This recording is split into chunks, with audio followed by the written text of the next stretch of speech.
When I talked last, we talked about it's one thing to have the vaccine, which we didn't have when we came into office. Anderson Cooper and everyone watching knew that wasn't true, but nobody spoke up. Biden was also not asked about the huge story of the Cuomo cover-up of COVID nursing home deaths. And Biden was not asked about the resignation of his deputy press secretary for telling a reporter, "I will destroy you."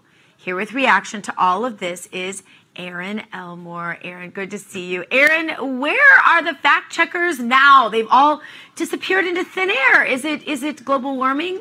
Or what's going on in Texas, which they refuse to talk about. We know, Gina, there are no fact checkers. There are conservative checkers. That's right. That's right. It's so true. And, you know, we hear about this administration, canceling thousands of jobs, canceling everything that the Trump administration did that really made life better for Americans. And yet the media doesn't ask the hard questions ever. Never. Of this Biden administration. And even Barack Obama, just to pivot for a moment, he had an interview a few weeks ago and he was talking about kids in cages, which we know it was he who put the kids in cages. And the reporter just nodded in unison. Yep, Trump did that. They want to erase the history of what Barack Obama did and what Donald Trump did. And the American people are sitting here holding the bag like, what happened?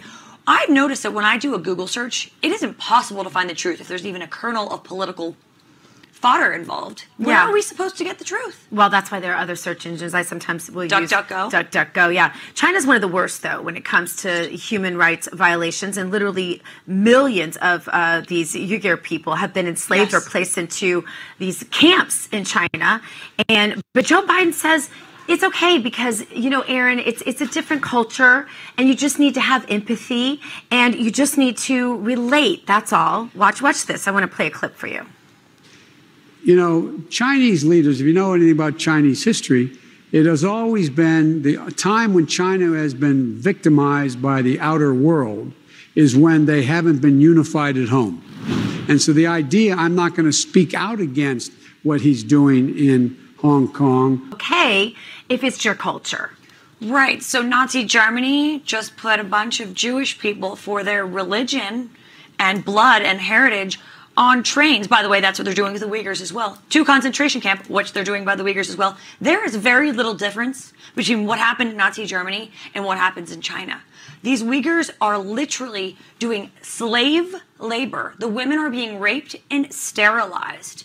It is sick and demented that you can even call this a culture. And then he says he's going to be tough on China. It's really disgusting what Joe Biden is saying, and Anderson Cooper is absolutely complicit in. But I mean, Joe Biden has a long, long history of racism that also the left never talks about. Never. So it's not really surprising this moment, the worst of the night, where he said Black and Hispanic Americans don't know how to use the internet. You can't make this stuff up. Watch. The other portion is a lot of people don't know how to register. Not everybody in the community, in the Hispanic and the African American community, particularly in rural areas that are distant and or inner city districts, know how to get online to determine how to get in line for that COVID vaccination at the... What do you make of that, Erin? Well, he's old and doesn't understand the internet himself. But to make it as a racial statement like that is not. I mean, he's certainly not including himself as someone who doesn't understand the internet. Certainly that not, might have been an okay way to put it. That's not what he said, Erin. Certainly, no. What he was probably indicating, but he clearly has no ability to speak because he's in the early stages of dementia, is that in many African American and underserved Hispanic communities, they don't have access to the internet or Wi-Fi. That is a factual statement, but he did not say that.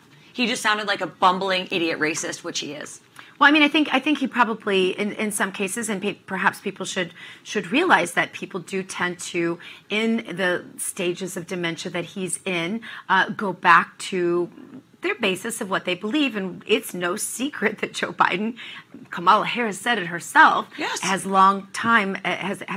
a long time deep hold to these beliefs. Right. And so it's not surprising that some of this would be manifest when you do tend to get down to these parts of dementia. Yes, of course. And as you know, Bill Clinton's crime bill. First of all, Bill Clinton's crime bill incarcerated more African-American men than any sitting president in the history of our country, okay? And the biggest proponent and supporter and advocate for Bill Clinton's crime bill was Biden. Yeah.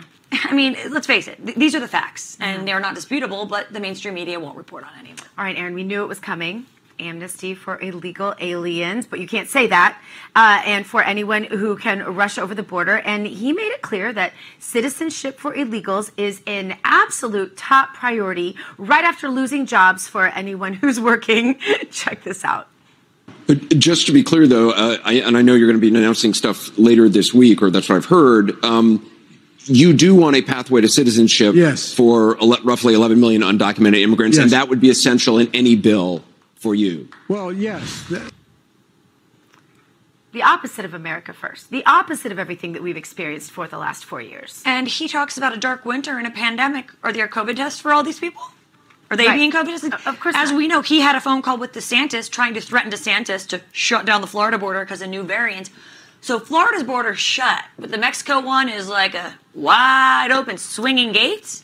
Right. This is utter bash your head against the wall insanity. I don't know how else to say it. Right, and tearing down the wall around the border to protect the American people while building the wall around the Capitol to keep the American people out. It all makes complete sense. Right, yeah, totally. And I don't understand, like, I want to talk to Biden voters and say, are you happy now? Do you feel like he's doing a good thing for you and our country? Do you feel safer? Do you feel more secure? Are you happy with your vote? And I think a large portion of those people, well, other than the dead ones, because we know they just voted for Biden because it wasn't their choice, but the living ones, they probably have a little bit of buyer's remorse.